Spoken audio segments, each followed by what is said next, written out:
Shabbat Shalom, hoje nós vamos tratar da Parashá Shelach, que está em Bamidbar, Números, capítulo 13.1 ao capítulo 15, verso 41. E a Parashá se inicia com a ordem do Eterno a Moshe, a Moisés, para enviar homens com a finalidade de espiar a terra de Canaã, terra esta que futuramente seria conquistada por Israel. E o texto desta Parashá se inicia com os dois primeiros versos do capítulo 13, e o texto assim prescreve: Vaidaber Yehué el Moshe lemur, Shelach lecha, Anashim veiaturu et eretz Kenaan, asher ani noten livnei Israel, ish echad, lemate avotav, tishlahu kol nasi bahen. Tradução: E falou o Eterno a Moshe, dizendo: Envia por ti homens que espiem a terra de Canaã, que eu dou para cada um dos filhos de Israel.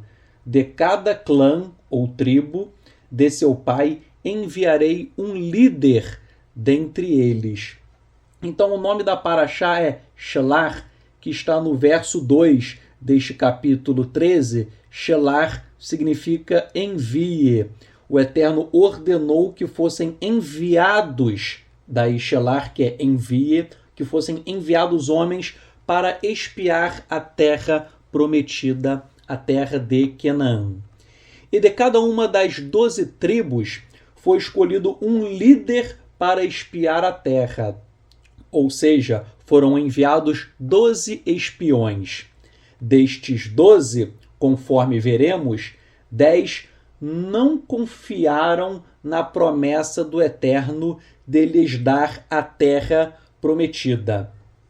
Haja vista o grande número dos inimigos que habitavam na terra de Israel. Por outro lado, ou seja, 12 espiões, 10 não confiaram no Eterno, mas 2 espiões confiaram nas promessas do Eterno.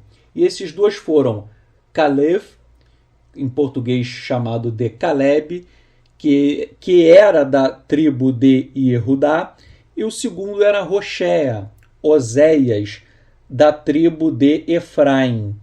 E nós veremos que Roshea, ou Oséias, ele teve o seu nome alterado. O nome dele foi trocado, alterado para Yehoshua, ou Josué em português.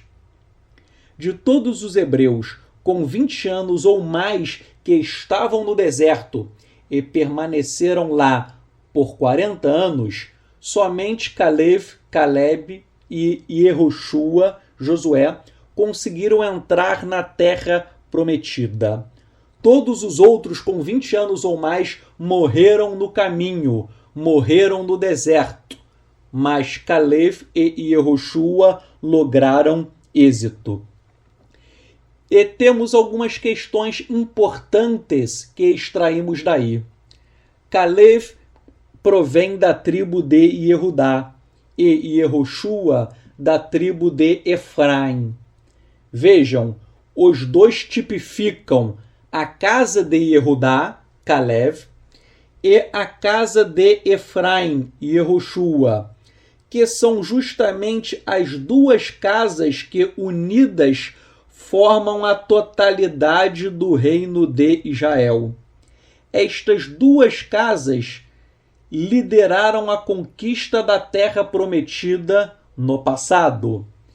E da mesma forma, no reinado messiânico, haverá a unificação das casas de Yehudá e de Efraim, conforme se lê em Yehezkel, Ezequiel, capítulo 37.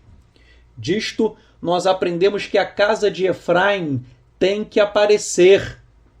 Porém, os membros desta casa desapareceram no ano 722 antes de Yeshua, quando a casa de Efraim, quando o reino do norte foi levado para o cativeiro assírio, o reino do norte de Israel foi conquistado pelos assírios no ano de 722 a.C. de Yeshua, e os seus membros foram levados ao cativeiro assírio e nunca mais apareceram totalmente. Eles foram dispersos entre as nações, assimilados pelos povos, e muitos descendentes de Efraim acham que são gentios por conta da assimilação cultural ao longo desses 2.700 anos. Mas, em verdade, muitos efraimitas que acham que são gentios, muitos deles são verdadeiramente hebreus. Há muitos estudos, inclusive de rabinos ortodoxos, no sentido de que muitos cristãos são descendentes da casa de Efraim. Muitos cristãos são efraimitas, são hebreus de sangue. Então, Yehoshua, Josué, ele é membro da tribo de Efraim e liderou a conquista da terra prometida. Analogamente, os cristãos efraimitas terão um papel importante no retorno de Yeshua. Caleb representa os judeus, a tribo de Yehudá. E Yehoshua, Josué, representa os cristãos efraimitas, que novamente estarão unidos no reino messiânico de Yeshua, conforme Ezequiel 37. Tem que haver uma paz entre judeus e cristãos, tal como houve entre Caleb e Yehoshua. Judeus e cristãos efraimitas pertencem ao mesmo povo, que é Israel, e Israel será restaurado por Yeshua HaMashiach em seu reinado messiânico. E é por isto que muitos cristãos eles estão descobrindo as suas raízes judaicas, e muitos cristãos estão retornando para a prática e a vivência da Torá. Outra questão: Oséias teve o seu nome alterado para Yehoshua, Josué. E este é o nome do Mashiach. Yehoshua e Yeshua são nomes com o mesmo significado, qual seja, o Eterno salva ou o Eterno é a salvação. Yeshua é uma síncope de Yehoshua, tal como Carol é uma síncope do nome Carolina. Síncope significa a contração de letras ou de sílabas de uma palavra. Então, Yeshua é uma forma contraída do nome Yehoshua, mas ambos são o mesmo nome e possuem o mesmo significado. O Eterno salva, o Eterno é a salvação. E eu faço uma observação. Muitos chamam Yehoshua de Yahushua, tendo em vista um possível erro de colocação dos sinais massoréticos, dos Nikudot, no nome. Então, eu concordo. Na verdade, apesar do texto massorético falar Yehoshua, parece que antigamente a pronúncia correta era Yahushua. Observação: Yahushua ou Yeshua, voltando, Yahushua ou Yehoshua e Yeshua são o mesmo nome. Tanto é verdade que no aramaico falado na Galileia, na época do nosso Salvador, o nome Josué era chamado de Yeshua e não de Yehoshua, e também não era chamado de Yahushua. E esta é a razão do nome do Salvador ser Yeshua. Mas, repito, Yeshua é uma contração do nome Yehoshua ou Yahushua. e todos eles significam a mesma coisa, que é o Eterno salva ou o Eterno é a salvação. Percebam, o personagem bíblico Josué possui o mesmo nome hebraico do Salvador, Yeshua, que é uma forma contraída de Yehoshua ou Yahushua. Logo, a vida de Josué possui fortes paralelos com a vida de Yeshua. Por exemplo, Josué e Yehoshua liderou o povo de Israel a conquistar a terra prometida. Analogamente, Yeshua HaMashiach virá como o Rei dos Reis e conquistará toda a terra prometida que nunca foi ocupada totalmente por Israel. O Eterno prometeu a Abraão toda a terra, desde o rio Nilo até o rio Eufrates. Bereshit, Gênesis 15, 18. E isto compreende um tamanho absurdo de terra que você nem imagina. Eis todos os países que nós conhecemos hoje e que estão entre o rio Nilo e o rio Eufrates, ou seja, todos os países que fazem parte da terra prometida e que pertencerá a Israel no reino de Yeshua, no reino messiânico. Quais são os países que fazem parte da terra prometida? Ou seja, que estão entre o rio Nilo e o rio Eufrates?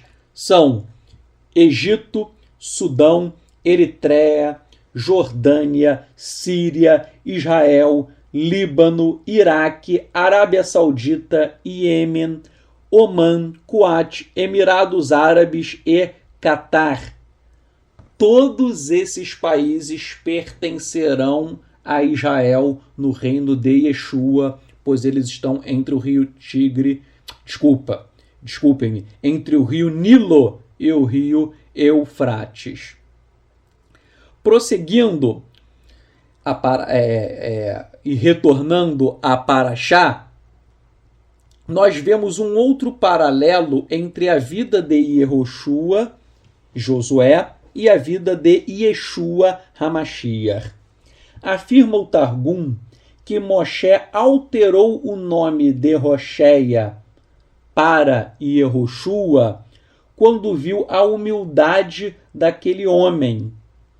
Em outras palavras, a salvação não viria de Rocheia, Oséias, mas sim de Yehoshua, que significa o Eterno salva. Só para você entender, quem conhece hebraico consegue captar bem essa nuance. Rocheia significa salvação e Yehoshua significa o Eterno é a salvação. Então, por que o Eterno alterou o nome daquela pessoa?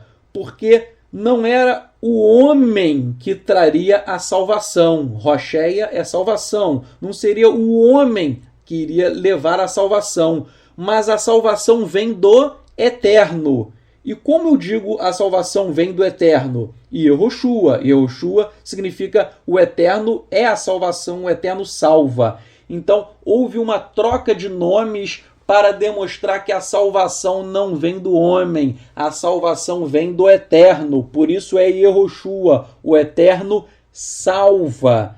E a troca de nome, como diz o Targum, foi também por conta da humildade do servo de Moisés, de Moshe.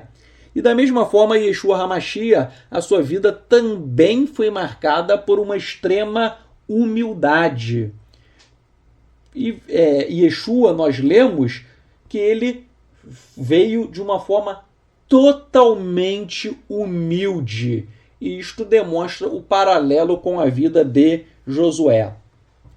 Vamos pensar logicamente o seguinte. Primeira premissa. Quem invocar o nome do Eterno será salvo. Atos 2, 21.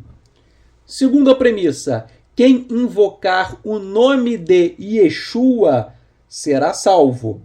Atos 2, 38. Conclusão. O nome de Yeshua revela o próprio nome do Eterno, pois Yeshua significa o Eterno salva. Agora alguém pode perguntar, se só o Eterno salva, vejam, se só o Eterno salva, como Yeshua pode salvar?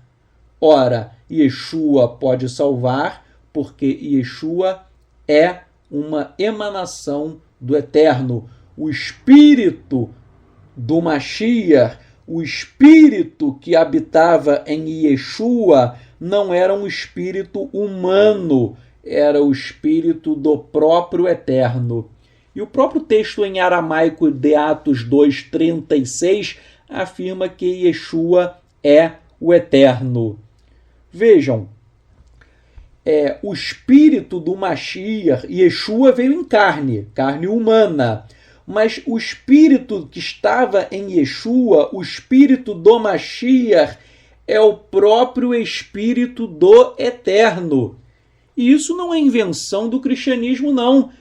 O próprio judaísmo ortodoxo afirma que o espírito do Mashiach é o espírito do próprio Eterno. Isso é judaísmo ortodoxo. Isso está no Midrash Rabbah, Vaikra 14.1.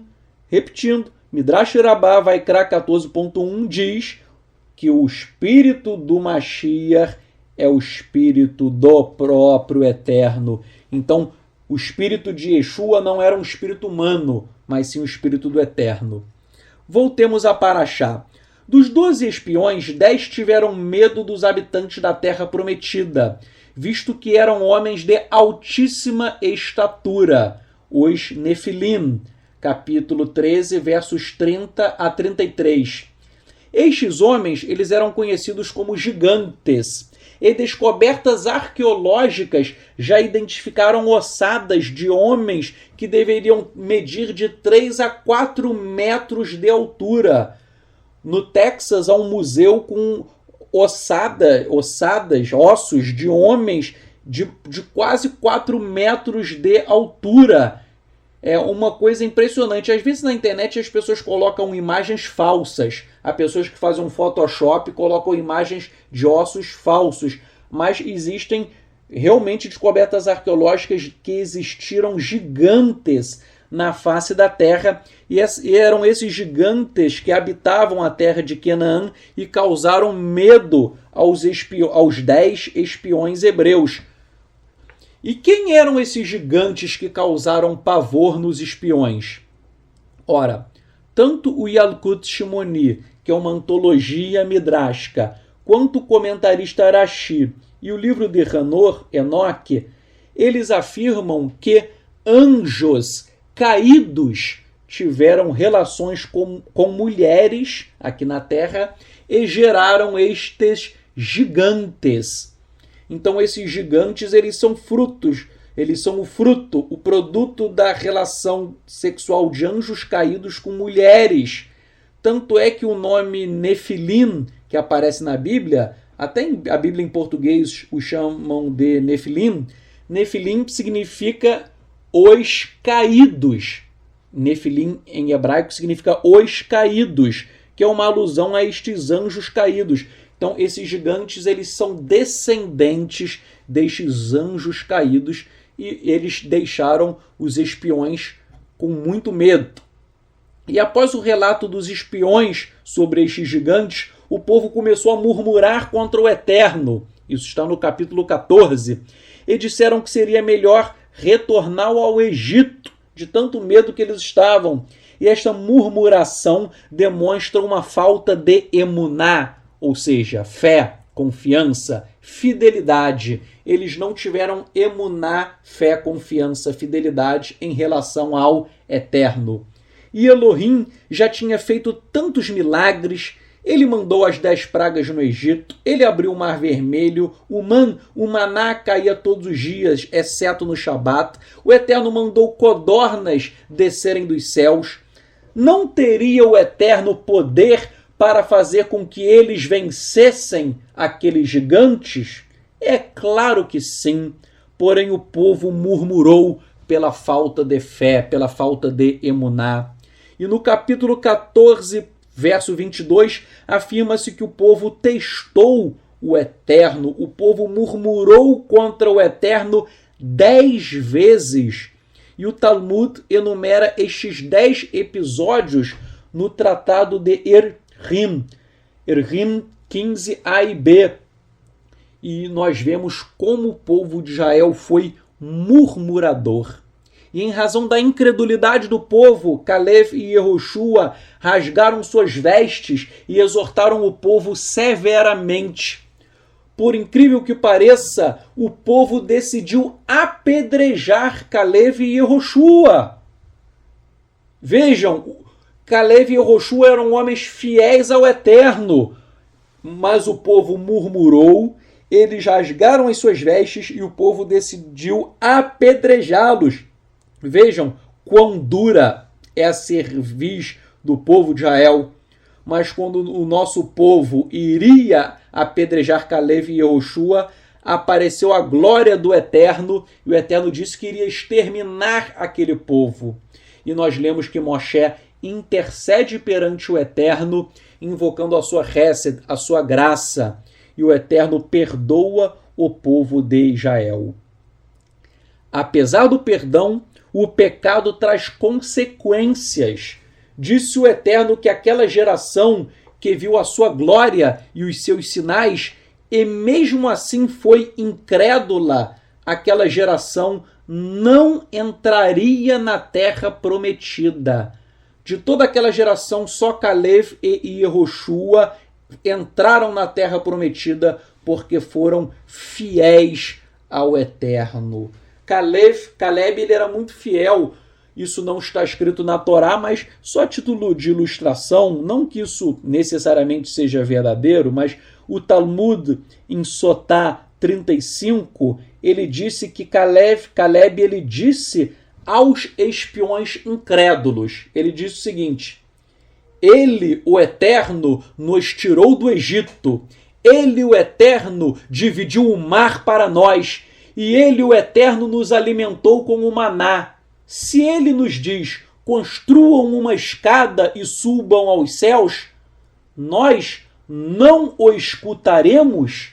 Então essa declaração eu acho linda de Caleb no sentido de que o Eterno, ele é o Todo-Poderoso, ele é El Shaddai. Se ele mandou as pragas no Egito, se ele abriu o Mar Vermelho, se ele fez o maná descer do céu, o Eterno pode fazer tudo. Se o Eterno falar que vai fazer uma escada ligando os céus e a terra, ele faz. Então, Caleb ele deu uma profunda lição de obediência, de fidelidade, de confiança no Eterno. Nós temos que confiar. Ah, mas o fulano está com AIDS, o Eterno cura. Ah, alguém da minha família está com câncer, o Eterno cura. O Eterno, ele é o Todo-Poderoso. Não há nada que seja grande demais para o Eterno. Não olhe para o tamanho da adversidade que se levanta em tua vida. Olhe para o tamanho infinito do nosso Elohim. E disse o Eterno que eles ficariam no deserto 40 anos como punição, tal como eles espiaram a terra por 40 dias e foram incrédulos. Cada dia em que eles espiaram a terra, eles ficariam 1 ano no deserto. Se eles espiaram 40 dias, eles ficariam 40 anos. Sendo punidos em razão da murmuração. E disto nós aprendemos uma grande lição. O Eterno perdoou o pecado e não exterminou o povo. Porém, todo pecado deixa consequências. Muitas pessoas pecam, pedem perdão e são perdoadas pelo Eterno. E acham que fica tudo por isto mesmo. Não, não. Todo pecado deixa sequelas, e algumas destas sequelas podem acompanhar a pessoa ao longo de toda a sua vida. E esta paraxá fala que o Eterno exterminou os 10 espiões incrédulos. E nós lemos ainda, ou seja, o Eterno exterminou os espiões incrédulos pela falta de confiança. E nós lemos ainda que o povo decidiu, sem haver ordem expressa do Eterno, sem a ordem do Eterno, o povo decidiu partir para combater os amalequitas e os cananeus. E já que não havia direcionamento do Eterno neste sentido, tanto é que a Arca da Aliança e Moshe não foram, eles ficaram no acampamento, o povo de Israel foi o quê? Derrotado. Eles partiram para a guerra sem uma autorização do Eterno e por isso eles foram derrotados na guerra. E com isto nós aprendemos uma outra relevante lição. Não adianta fazermos nada em nossas vidas sem o direcionamento do Eterno. Os projetos humanos irão falhar.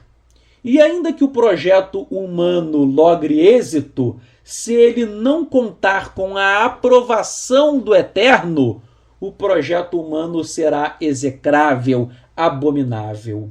Nós temos que orar e buscar o direcionamento do Eterno para praticarmos atos e tomarmos decisões em nossas vidas. É preciso ter sensibilidade espiritual para ouvir a voz de Elohim e seguir as suas orientações. Há pessoas que dizem para mim, eu pensei e eu cheguei à conclusão, eu estudei as Escrituras e eu cheguei à conclusão. Ora, a sua conclusão e a sua opinião não valem nada. Eu não quero saber a sua opinião e eu nem quero saber a minha opinião. Não importa a sua opinião e nem importa a minha opinião. O que realmente vale é aquilo que o Eterno revela. Existem pessoas que leem as Escrituras e chegam a conclusões totalmente absurdas, malignas e heréticas. E eu tenho visto e ouvido muitas coisas lamentáveis. E qual é o erro destas pessoas? Elas confiam em sua própria capacidade, elas confiam na capacidade humana e não na inteligência espiritual que é dada exclusivamente pelo Eterno àqueles que são justos, piedosos, humildes e misericordiosos. Há muita gente que começa a estudar, fica sabendo muito e essas pessoas ficam arrogantes, soberbas.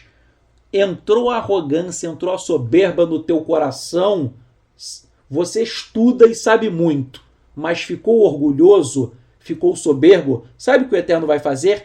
Ele vai cegar o teu entendimento. Você vai ficar cego espiritual e daí você vai partir para as heresias, porque a vaidade, o ego te cegam, o ego te afasta do Eterno e daí você vai ficar sem enxergar nada. Eu conheço pessoas muito simples que têm pouquíssimo grau de instrução, estudaram muito pouco, mas possuem uma grande sabedoria espiritual. Por quê? Porque o Eterno vai tocando o coração dessas pessoas, o Eterno vai revelando. E eu conheço pessoas que são muito instruídas, que sabem muito, pessoas com mentes privilegiadas, que têm um privilégio intelectual enorme, porém, essas pessoas são cegas espirituais. Por quê? São arrogantes, soberbas, e aí o Eterno corta o entendimento. Vamos agora para o capítulo 15. Nos versos 13 a 16 do capítulo 15, estes textos tratam da relação entre o hebreu e o ger. Ger é o estrangeiro ou peregrino. Ger é uma expressão em hebraico para estrangeiro ou peregrino. Vejam, a Torá não é apenas para os israelitas, mas também para os estrangeiros. E isto faz cair por terra a falsa tese do judaísmo messiânico de que a Torá é para os judeus e que os gentios somente precisariam observar as 7 leis noéticas. Ora, se isso fosse assim, o gentio poderia ser mentiroso e poderia praticar maledicência, pecado da língua, lashon hará, pois isto não está dentro das leis noéticas. As leis noéticas não falam nada sobre mentira e nada sobre pecado da língua. Então, se o gentio precisasse apenas guardar as 7 leis noéticas, se fosse apenas isso, ele poderia ser mentiroso, ele poderia praticar maledicência. Mas não.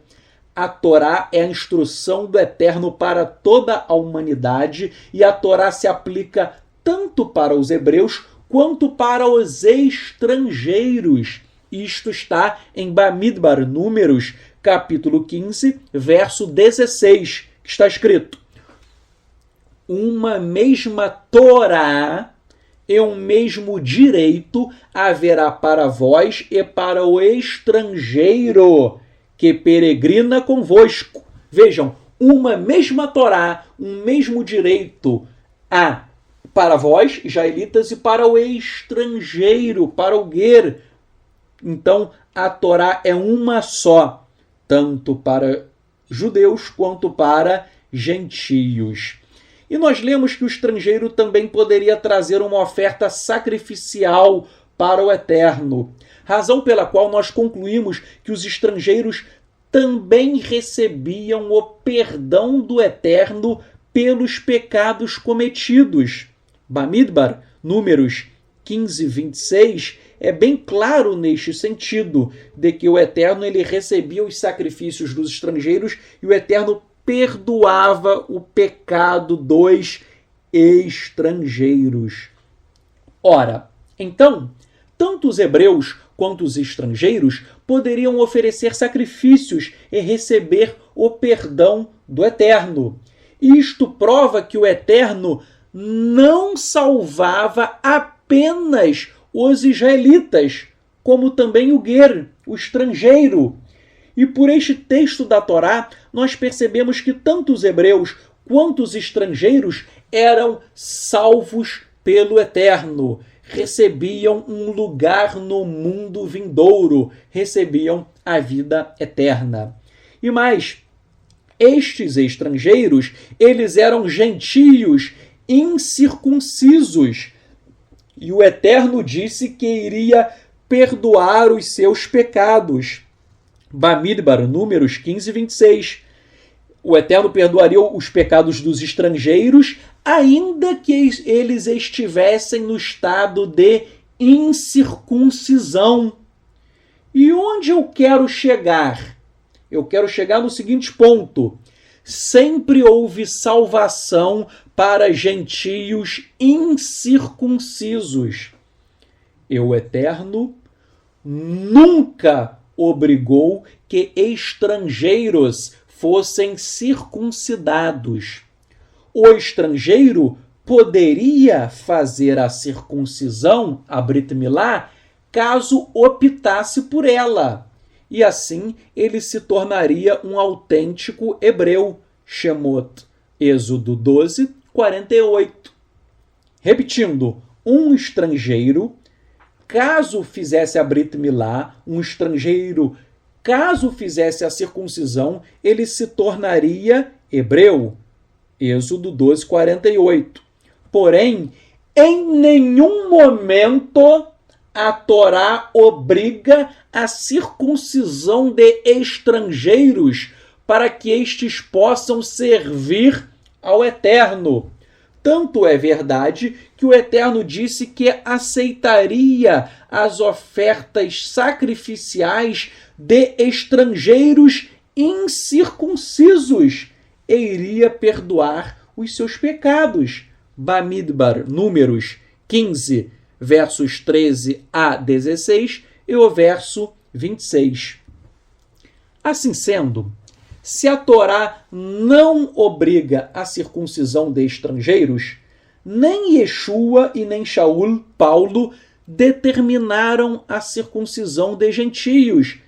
Shaul, Paulo e Yeshua, eles não decretaram a circuncisão de gentios. Você pode ler integralmente os Ketuvim Netzarim, você pode ler todo o Novo Testamento e não existe nenhum texto obrigando a circuncisão de estrangeiros. Por quê? Porque a Torá não faz esta exigência. E nenhum rabino, por mais ortodoxo que seja, pensa que os gentios estão obrigados a fazer a circuncisão para poderem servir o Eterno. Nenhum rabino ortodoxo obriga a circuncisão de gentios. Os rabinos ortodoxos lecionam que os estrangeiros, ainda que sejam incircuncisos, eles podem ter um lugar no mundo vindouro. Eles podem alcançar a vida eterna. Repito, nós não lemos nenhum texto nos Ketuvim Netzarim, no Novo Testamento, não há nada obrigando a circuncisão de gentios. Aí muita gente fala, Paulo circuncidou Timóteo. É verdade, Paulo circuncidou Timóteo, mas leia o que diz o texto. O texto diz que Paulo circuncidou Timóteo por conta da pressão dos judeus. Está escrito, ele circuncidou por conta de pressão. Então nós vemos que...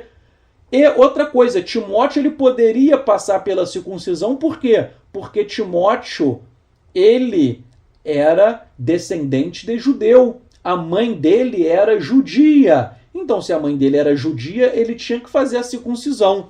Agora, eu repito, Timóteo, a mãe dele era judia, então tinha que fazer a circuncisão. Agora, quem é totalmente estrangeiro, não há nada obrigando. Eu quero que alguém me mostre um texto dos Ketuvim Netzarim, do Novo Testamento, obrigando a circuncisão de estrangeiros. Não existe. Não existe nem na Torá. Nem na Torá. A Torá fala que o estrangeiro pode fazer a circuncisão para participar de Pêssar. Ele pode, mas não tem nada obrigando. Tanto é que aqui nessa paraxá nós estamos lendo que o Eterno ele aceitava sacrifícios de gentios incircuncisos e o Eterno perdoava o pecado dos gentios incircuncisos. Tanto é verdade que o comentarista do nosso povo, Rashi, ao comentar o texto de Bamidbar, números 15 e 16, que diz que a mesma Torá será aplicada ao hebreu e ao estrangeiro, Rashi explica que este estrangeiro é o prosélito, ou seja, um gentio que passa a seguir o judaísmo. Então, vê-se que hebreus e prosélitos incircuncisos conviviam muito bem na época de Moshe. E tais prosélitos eram incircuncisos. Vale lembrar que na Amidá, oração fundamental do judaísmo, uma oração tão antiga que muitos falam que remontam à época de Ezra e Nehemiá, de Esdras e Neemias, nessa oração há a bênção dos justos, chamada de Al-Hatzadikim, que é a bênção número 13. E nesta oração, na parte do Al-Hatzadikim, a bênção número 13, nessa oração fala-se que são abençoados tantos os remanescentes do povo de Israel, quanto os... Eu estou com o texto aqui em hebraico, quanto os Gerei Hatzedek, que são os estrangeiros justos. E esses estrangeiros justos são incircuncisos, são prosélitos, são seguidores do judaísmo.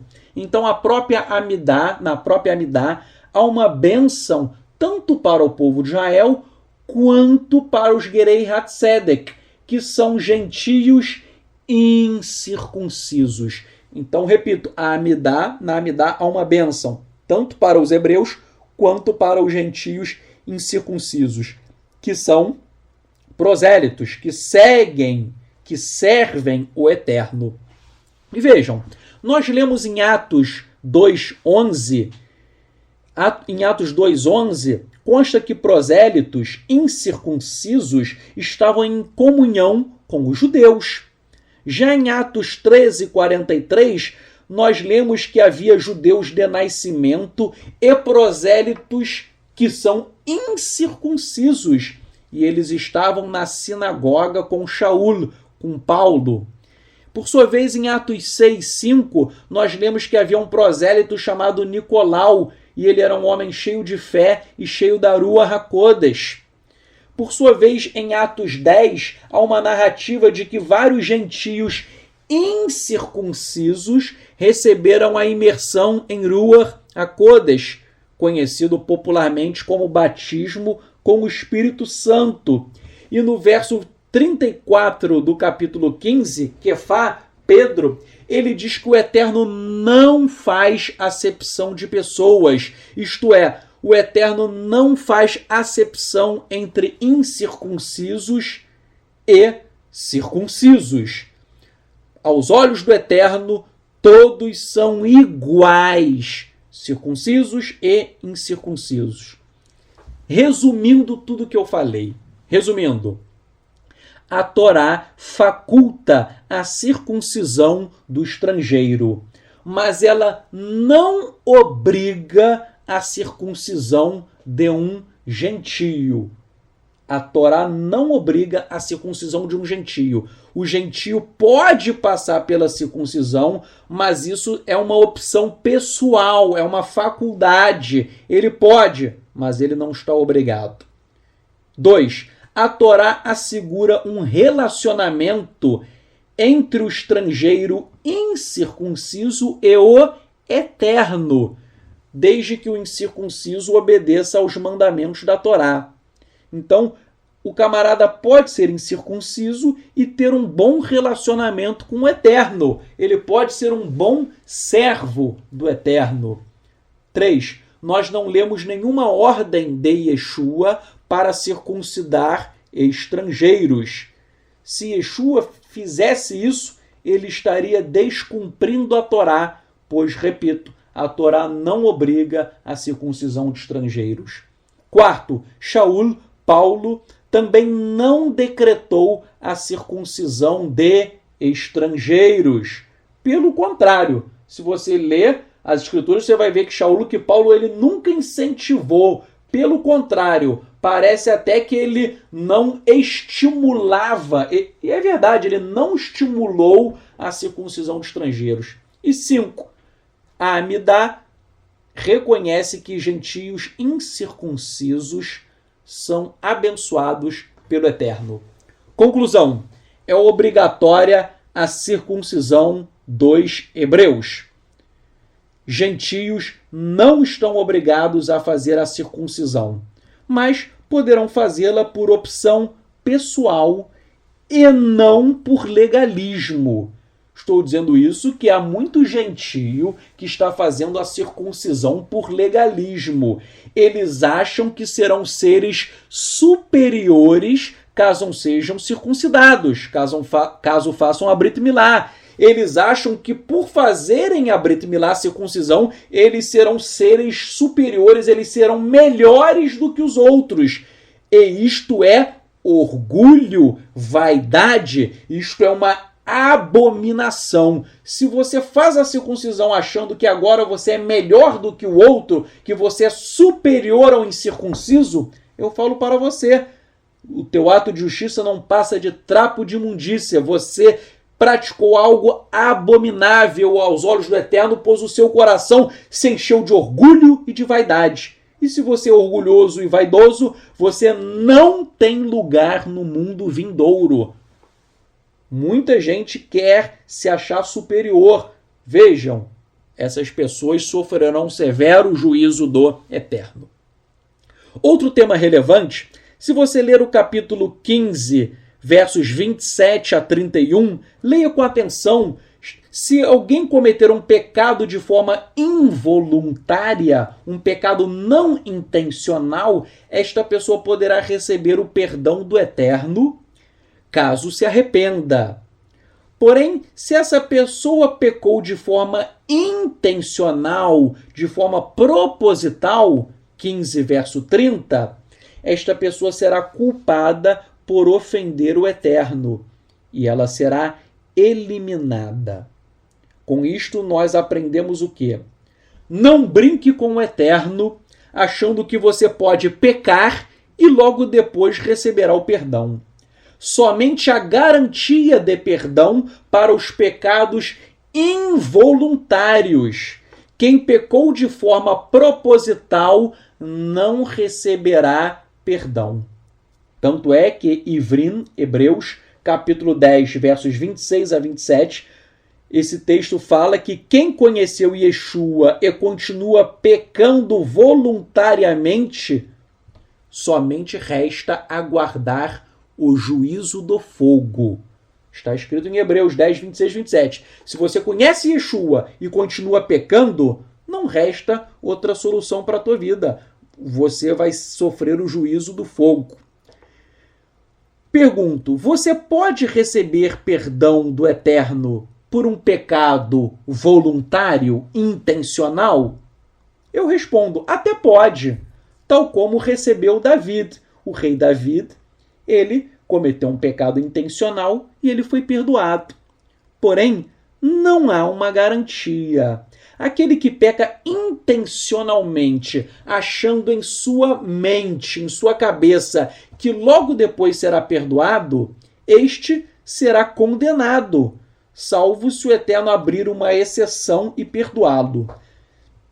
Vejam, o Eterno perdoa qualquer tipo de pecado, mas se você peca com má intenção do coração, se você conhece Yeshua e comete um pecado de forma voluntária, nada é garantido. Eu pergunto, você vai arriscar? Creio que não. Então, é melhor obedecer. Repito, o Eterno pode perdoar qualquer pecado, até os pecados voluntários, intencionais, tal como o Eterno fez com o rei David. Porém, há pessoas que não vão receber o perdão, então você não deve arriscar. O capítulo 15, versos 32 a 36, fala que um homem foi pego trabalhando no Shabat. Ele estava juntando lenha. Então esse homem trabalhou no Shabat, ele profanou o Shabat, e está escrito que o povo não sabia o que fazer com ele. Então, o próprio Eterno disse a Moshe para executá-lo por meio de apedrejamento. E isto nos ensina quão sagrado é o Shabat, já que o próprio Eterno decretou a sentença de morte a quem profanasse o Shabat. Vejam, a violação do Shabat é punido com morte. Quem inventou a pena de morte? Foi o homem? Não. Foi o próprio Eterno que mandou punir com morte, punir com apedrejamento. Infelizmente, muitas pessoas estão profanando o Shabat. Eu não vou julgá-las. Não, eu não julgo ninguém. Todavia, o Eterno está vendo tudo. E o Eterno, um dia, ele vai executar a sua sentença. Então, se você está profanando o Shabat, é bom você saber que o Eterno ele profere um juízo severíssimo para aqueles que profanam o Shabat. Repito, não estou julgando você. Quem vai julgar é o Eterno. Se o Eterno pode te absolver? Pode. O Eterno ele pode fazer o que quiser. O Eterno é o Todo-Poderoso. Ele pode condenar e absolver quem ele quiser. Mas o Eterno já falou o que acontecerá com aqueles que profanam o Shabat. Tal como o Eterno falou o que aconteceria com os adúlteros. Mas o rei David ele praticou adultério e foi perdoado. Então, alguém pode profanar o Shabat e pode ser perdoado? Pode. O Eterno ele pode tudo, ele pode perdoar. Mas o Eterno pode também não perdoar, tal como ele fez com esse homem.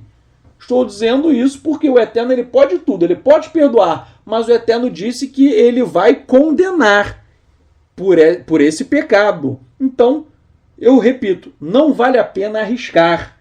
Obedeça. É melhor obedecer ao Eterno. O Shabat é algo delicioso. O Shabat é um deleite para aqueles que o guardam. O Shabat é uma festa. O Shabat é uma alegria. Então, repito, tome cuidado não só com o Shabat, mas com todas as mitzvot, com todos os mandamentos da Torá, mas principalmente os mandamentos que são punidos com morte. Violação do Shabat é punido com morte, adultério, o homicídio, a idolatria, tudo isso, o juízo é muito severo. E, por fim, eu vou tratar do último tópico desta paraxá, que está no capítulo 15, versos 37 a 41, em que o Eterno ordenou aos filhos de Israel que usassem tzitzit. Em versões portuguesas eles chamam de franja.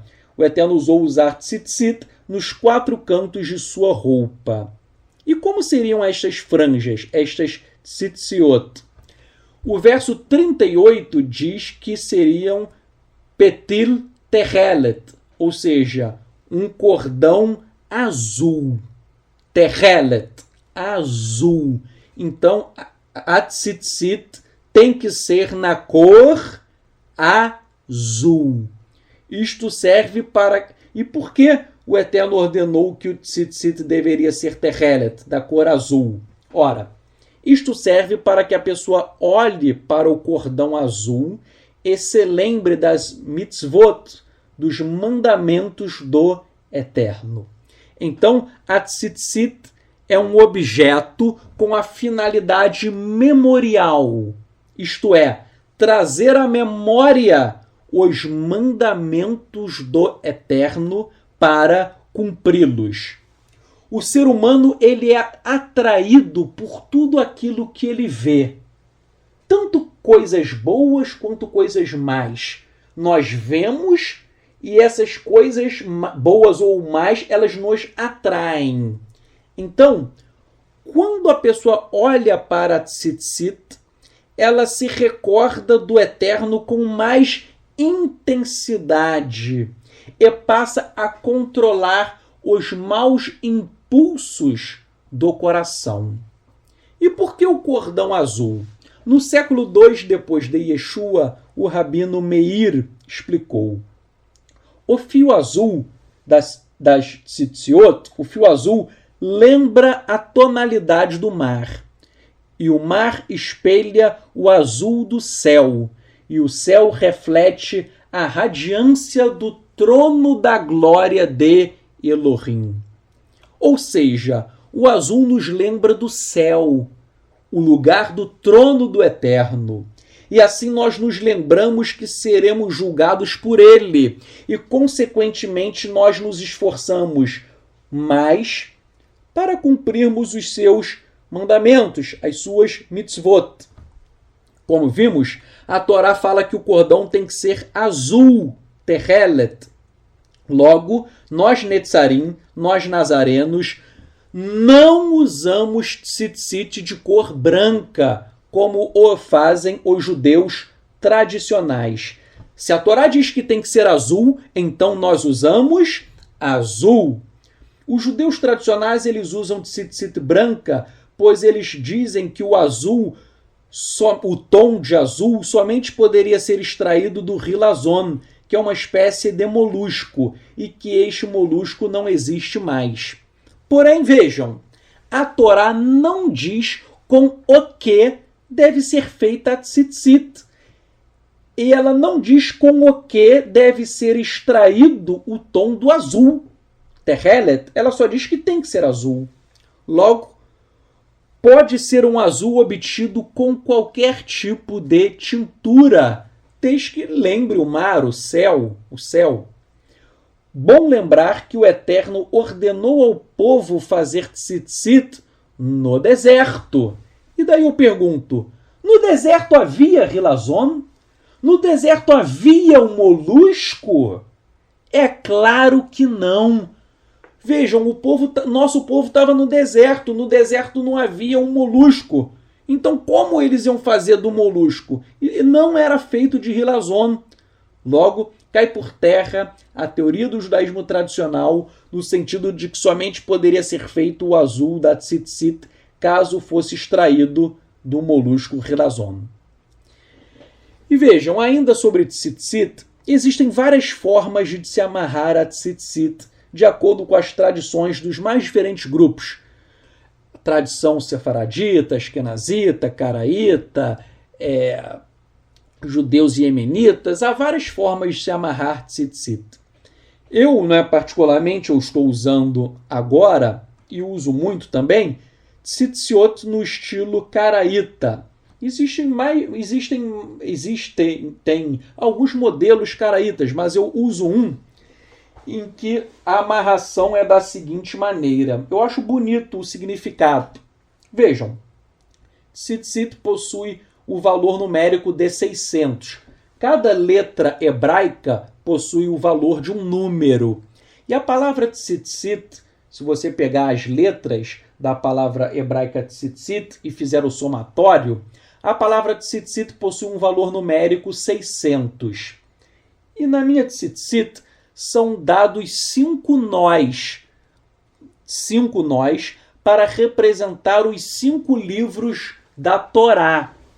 E além dos 5 nós, representando os 5 livros da Torá, há 8 fios. Então vejam, tzitzit possui o valor numérico 600. 600 mais 5 nós, mais 8 fios. 600 mais 5 mais 8 é igual a quanto? 613. E classicamente, 613 são os mandamentos da Torá. Isso é claro, já fizeram a contabilidade que existem até mais. Porém, a tradição diz que são 613. Eu creio que são mais. Porém, vamos pegar, são 613. Então, na minha tzitzit, eu tenho 600 mais 8 mais 5, que dá 613. Para representar que a tzitzit representa os 613 mandamentos da Torá e é um objeto para nos levar à memória, para nos recordar destes mandamentos. Então, vejam, o tzitzit tem o valor numérico 600, além disso, 5 nós, representando os 5 livros da Torá, e 8 fios. E, ademais, intercalando os nós, no meu, isso está seguindo aqui agora a tradição sefaradita, que foi albergada pelos caraítas, intercalando os nós, são dadas 10 voltas representando a letra Yud. O fio, você dá 10 voltas com o fio representando a letra Yud, porque a letra Yud tem o valor de 10. Depois são mais 5 voltas no fio representando a letra Re, que a letra Re vale 5. Depois mais 6 voltas representando a letra Vav e mais 5 voltas representando a letra Re. E assim nós temos Yud Re Vav Re, que é o tetragrama, que é o nome do Eterno em hebraico. Yud Re Vav Re, o tetragrama. Então vejam, as voltas da minha tzitzit são dadas voltas para simbolizar a letra Yud, a letra Re, a letra Vav e a letra Re. 10 voltas, depois 5 voltas, 6 voltas e mais 5 voltas. Então, nas minhas tzitziot, depois das voltas que formam o nome do Eterno, há um grande espaço entre os fios. E esses espaços, eles representam a dispersão das 12 tribos de Israel. E finalmente há um outro nó, e aí sim há 12 voltas entrelaçadas, representando as 12 tribos que estarão reunidas no reino do Mashiach. E nós sabemos que o reino do Mashiach é o reino de Yeshua. Então vejam, as tzitziot que eu estou usando, elas possuem profundos significados metafóricos. incluindo um significado sobre o retorno de Yeshua. Falando mais uma vez, nas minhas tzitziot, eu tenho o número 613, que representa os 613 mandamentos da Torá. Eu tenho 5 nós, que representam os 5 livros da Torá, os 5 livros de Moshe, de Moisés. Eu tenho voltas simbolizando as letras Yud, He, Vav, He, que é o tetragrama, o nome do Eterno. Então, quando eu olho para a minha tzitzit, eu lembro dos 613 mandamentos, eu lembro dos 5 livros da Torá, eu lembro que eu estou vendo aqui com as voltas o nome do Eterno. O tetragrama está aqui entrelaçado por meio das voltas. E, além do mais, há um espaço entre os fios que não estão entrelaçados. Esse espaço representa a dispersão das 12 tribos de Israel.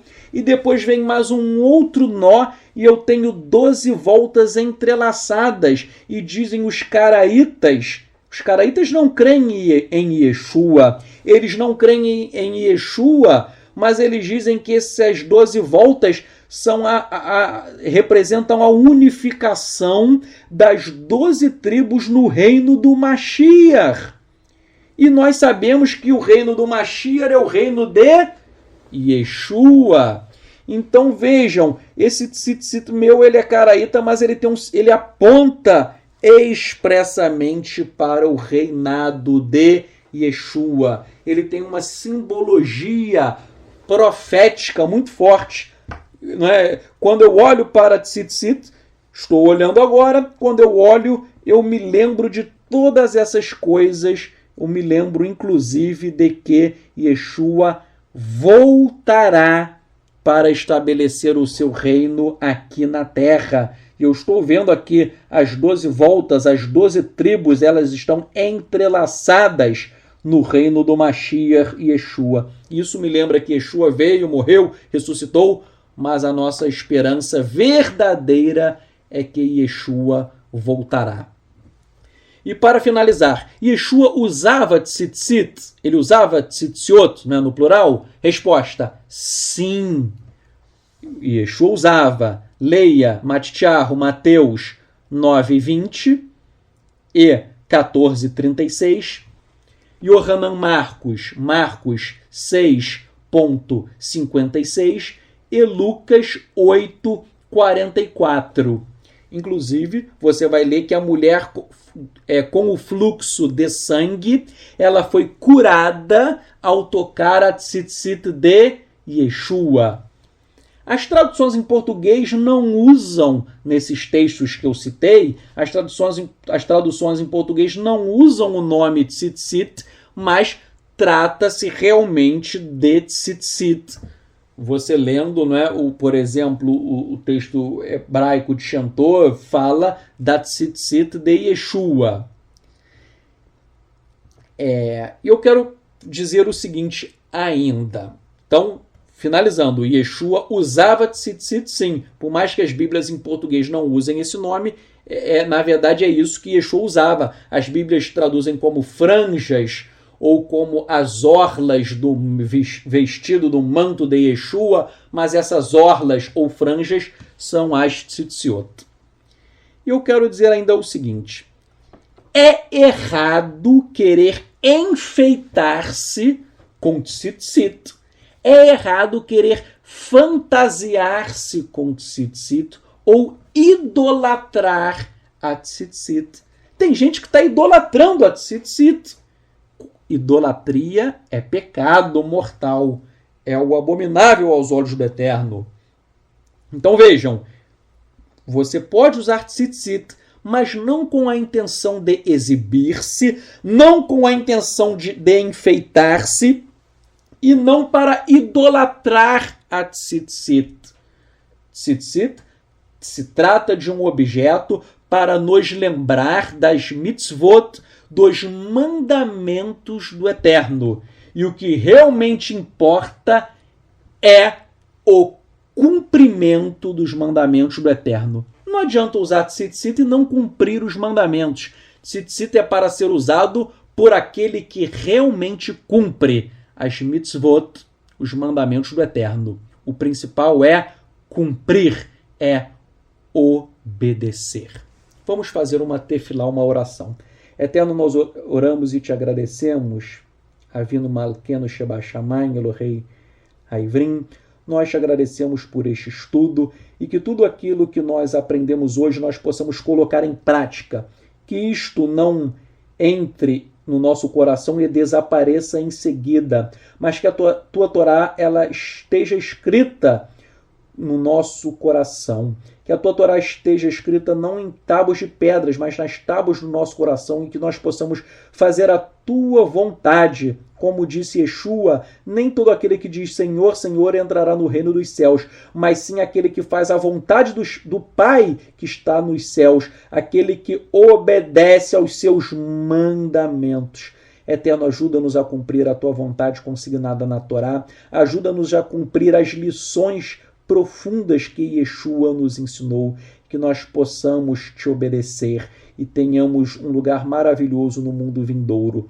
Nós oramos, nós te agradecemos, nós exaltamos o nome de Yahweh, o nome Kadosh, o nome santo, o nome bendito, o nome que é exaltado nas alturas. Nós oramos te agradecendo, Bishem Yeshua HaMashiach, em nome de Yeshua HaMashiach. Amém.